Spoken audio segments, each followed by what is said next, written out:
What is going on? Welcome back to my channel. My name is Helen, and in today's video, I'm going to be talking all things productivity and actually taking the time to debunk some of the myths of productivity that I've seen out there and giving you more sustainable approaches on how to get things done. You don't have to work yourself to the bone in order to be productive and to get things accomplished. So stay tuned if you are interested in learning more.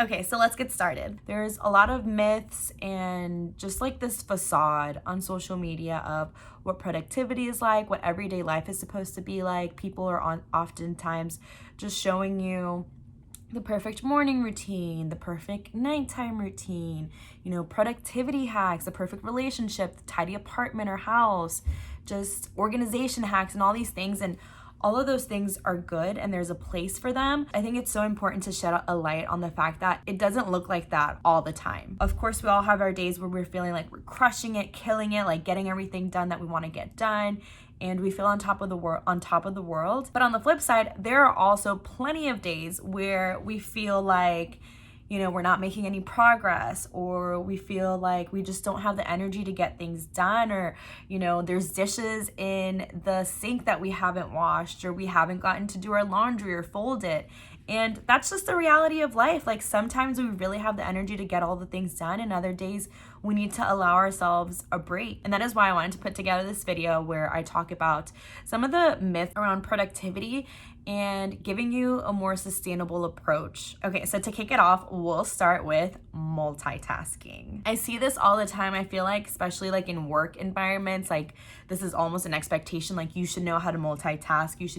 You should know how to like manage multiple projects at the same time, be working on all these things, blah, blah, blah.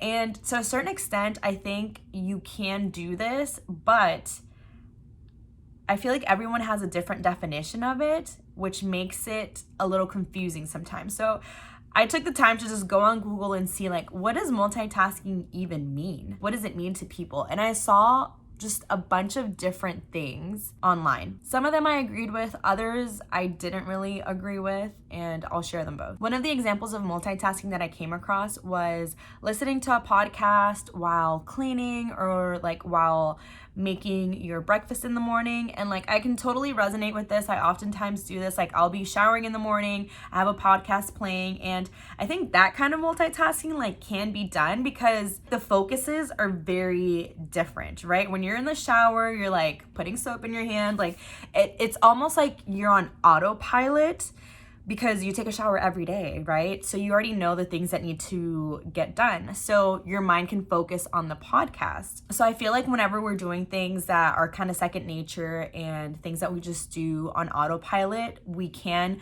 add an additional activity that requires a little bit more focus. But then I saw another example that said multitasking was being in a conference call, simultaneously editing a document and responding to emails.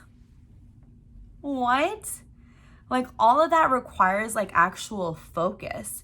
And I could see this maybe working if you are like in a conference call and responding to emails that just require like a yes or no answer, like sure. But if you're typing out a thoughtful response to an email, how can you sit there and actually think about the email and also process the information that's being said in a conference call? I've tried doing this, and like sometimes it's just like we have to be honest with ourselves. Like if I am writing out an email, like my attention's on the email, I might get every other word that's being said in this conference call.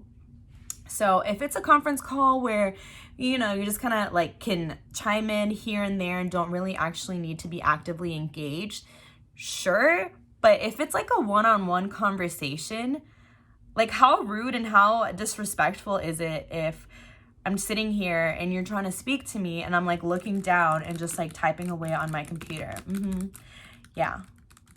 Like even right now, like watching this, like how can you feel like you have my attention if I'm just over here typing away, So I think it's a myth. Multitasking, sure, you can work on like simultaneous projects at a time, like over a period, like an extended period of time. Like let's say you're getting married and then you also are helping your parents move. Like sure, you can do those different things, but you're not in the moment, you're not doing all those things at once. And I think we fool ourselves by telling ourselves that that's actually possible. Believe me, I definitely used to be one of those people that would pride myself like, yeah, I'm such a multitasker and blah, blah, blah, and all these things. But it's so much better when you're actually present in the things that you're doing in that current moment. Like you can actually give it your full attention and just produce more quality work, have more quality conversations, and just be fully engaged in the things that you're doing in this present moment. And I think that's so much more valuable. So this one goes hand in hand with the next myth, and I'm going to be talking about how to kind of combat both of those in the second point. So the second myth is that in order for you to be productive and truly say that you're productive, you have to check off every single thing off of your checklist for the day. And that is just also a lie. I am actually guilty of this. Like I love a to-do list. I love planning things out, getting organized, like putting everything that I want to get done for the day. But I do think that it can actually be counterproductive when we put so many things on our to-do list for the day, because you get to the end of the day and you haven't checked every single thing off, and then you start feeling unaccomplished because you didn't get to check everything off. Maybe you checked 4 out of the 7 things, but you're like, oh, I didn't get to every single one. Like, I'm just not being productive enough. Like, I need to figure out how to fit more into my day and all this stuff. And come on, that's just not a healthy way to look at productivity.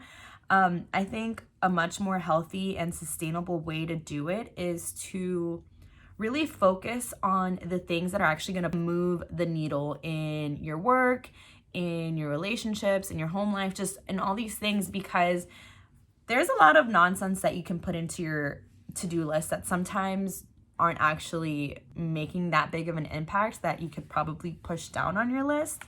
And so my recommendation is to actually focus on the top 3 things that are the most important to get you to where you want to be in your personal life, in your business, in your work, whatever it may be. Focus on the top 3 things that you know that are actually going to move the needle. And then everything else, just have like an overflow list of like, okay, once I complete these 3 things, if I have time, I will do X, Y, and Z. And that way, you know that if you've completed your top 3 things, like boom, it's an amazing day. Like you got it all done. If you still have the mental capacity for it and the time, then you can move on to your overflow list and get some of those things knocked off. And then you'll actually feel like, wow, like I got my actual valuable work done and I got some additional tasks done.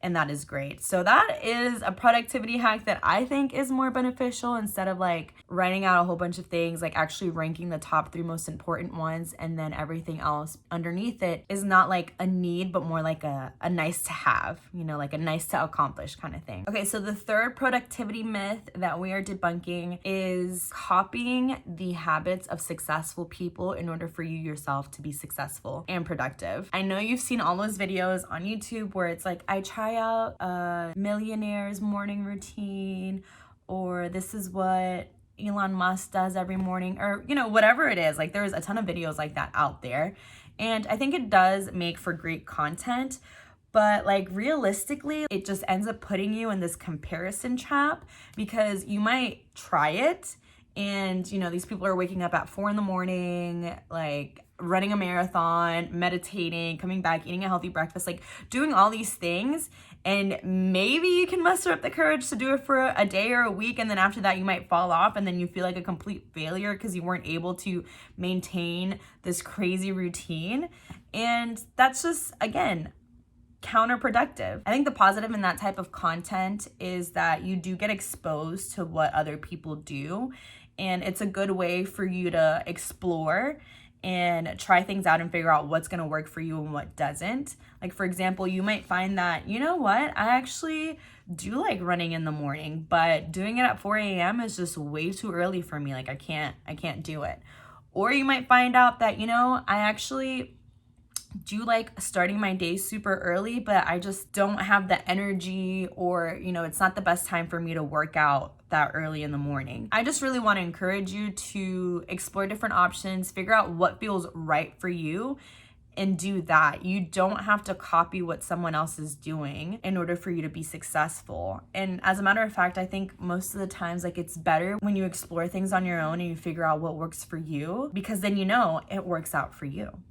Going from 0 to 100 is like never sustainable. That's why in the book Atomic Habits, they talk about habit stacking, which is a more sustainable approach for you to build out these different routines in your life that you can actually implement and continue to do over an extended period of time. With habit stacking, you start with one habit, master that, and then once you've mastered that habit, then you add another habit on top of it. So I'll give you an example.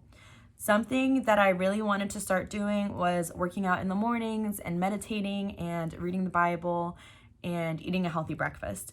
So I first started by have my outfit already picked out. I knew what I was gonna wear the next morning, so I would get up in the morning, I'd have the outfit on, I'd work out, we were good. And then once I built the habit of working out, then I was like, okay, like I would really like to start stretching and meditating as well. So it's something where it's an easy transition going from working out to adding on stretching. And then once you're stretched, I'm like, okay, now that I'm working out and I'm stretching, I want to also meditate. So then once I had that, it's like, okay, it's easy to meditate after I'm done stretching. Just makes sense. And then after that, it's like, okay, I'm meditated. I'm already like kind of in my head, spending time with God.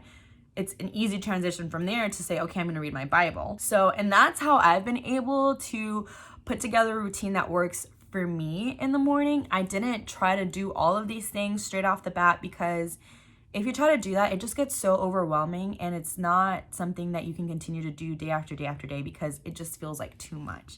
You have to work on one thing at a time, build it up. That is what's gonna help you actually sustain this type of routine. So please don't go 0 to 100. Good things take time. It takes time to develop these habits, to find a routine that works for you. Now we're moving on to the last and final myth for productivity, and that is I'll sleep when I'm dead. And I see this a lot directed towards people that are young, like in their 20s, early 30s. And it's usually accompanied by things like, oh, well, you don't have as many responsibilities now. You don't have kids. Like, this is the time for you to sacrifice everything, like really grind it out and, just sleep when you're dead. And I think at one point or another, like, we've all kind of fallen prey into this type of mentality of like, I just have to get it all done right now. Like, if I don't get it done before I'm 30, like I'm a failure, like what am I doing? And I'm like getting closer and closer to my 30s, and I realize like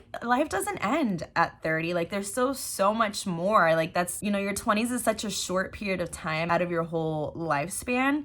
And I would rather it take a longer time for me to make it to my goals, but it's in a sustainable way where I'm building slowly, but it's something that I can actually manage, versus me working myself to the ground where I'm so burnt out that my health has taken a toll as a result of it.